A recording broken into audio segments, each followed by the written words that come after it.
Patapos na ang aming ekspedisyon, pero may sorpresa pang humabol at dapat ninyong makita. Ito, 9 o'clock. Sa mahigit isang linggo na araw-araw namin paglaot, ilang beses nabanggit ng aming mga kasama na may mother and calf sila nakikita. Nung malaking grupo, may mother and calf. Nung nakasunod tayo sa kanila, merong isang part ng group na nag-show off. Medyo umakting-acting na dito sa isang gilid. Ilang beses na namin na-notice yun na pag kami mother and calf, mag-show off itong ibang part ng quad. Nag-show off sila para makaalis yung mag-ina. Para maiiwas sa stress yung mag-ina. Nag-text na yung kabilang team, meron na raw sila na-sightingan sa log pond. Actually, 12 o'clock natin yon. So susunod tayo doon at titingnan natin yung na-sightingan nila. At least maaga pa lang meron na.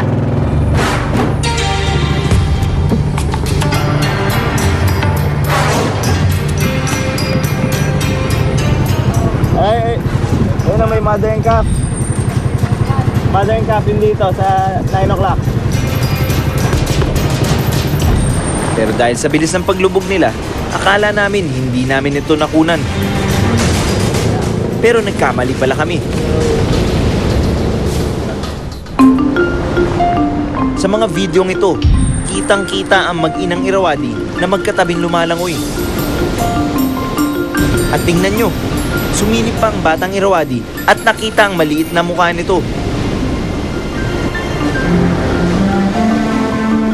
Napatunayan ng video ng batang Irrawaddy na patuloy na nagpaparami pa rin ang kanilang lahi dito sa Malampaya. Meron pa silang pag-asa.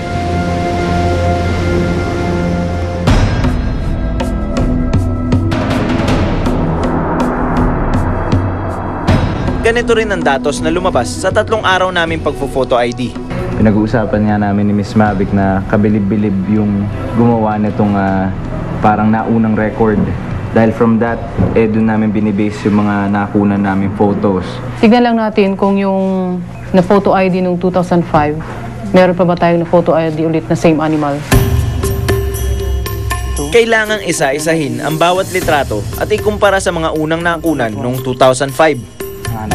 May mga bagong paligpik din na nakunan si Mavic na wala sa listahan, 5 taon na ang nakakaraan. Maaaring ito raw ang mga dating calf o batang Irrawaddy na ngayon ay lumaki na. At ang ibang Irrawaddy na nakunan noong 2005, naririto pa rin.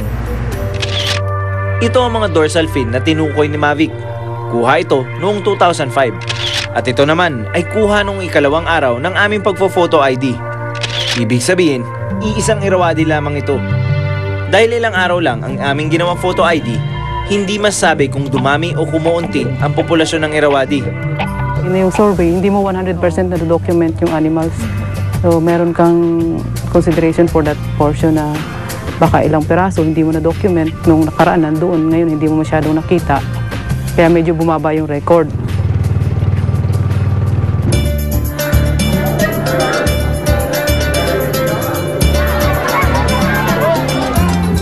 Ang mga karanasan at bagong impormasyong ito, ikinuwento ko sa mga kabataan ng Malampaya.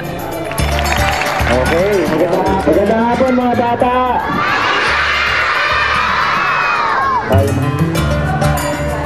Meron ako na-discovering mahiwagang hayop. Alam niyo ba yan? Sino na nakakita ng lampasot? Dami pa yun. One of the highlights of this expedition for me, because ito yung ginagawa talaga natin eh. Our show, Born to be Wild, is about informing people. It's about giving them information that they would need in order to help the environment. And eto na yun. It can't get us up close as this. Eto na mismo, tayo na mismo yung lumalapit sa tao. And very fulfilling yun. Nagkaroon ng kaunting palaro para mas mabigyan pa sila ng impormasyon tungkol sa mga Irrawaddy. Kada tao isang letra. Letrang A, letrang B, go!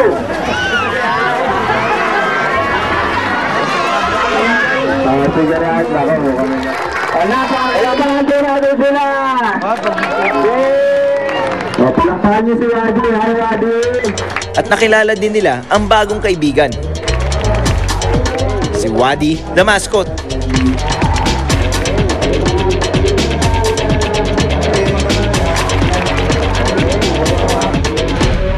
sana'y dalhin nila sa marami pang taon ang kaalaman na natutunan nila ngayong araw.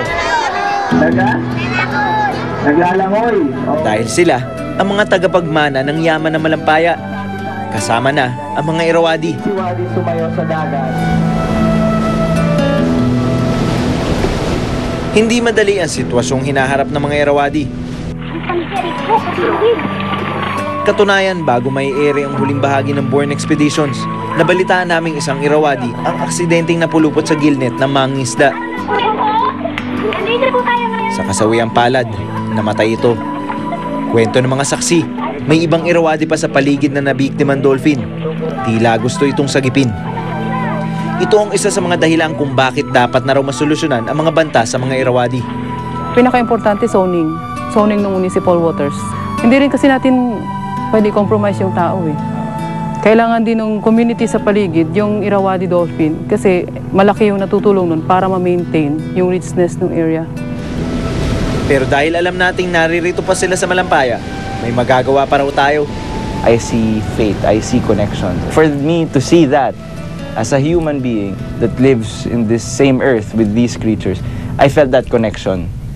And that, for me, that was reward enough. Minsan, mahirap isipin kung paano ang isang lahi ng mga hayop ay tuluyang naglalaho sa mundo. Pero sa halimbawa ng mga Irrawaddy, totoong-totoo ang bantang ito. Huwag naman sanang ito na ang huling kuha ng mga Irrawaddy ng Malampaya. Naririto pa sila. Tanaw pa natin ang pag-asa. Hanggang sa muling paglalakbay, ako si Kiko Rusya, Born to be Wild.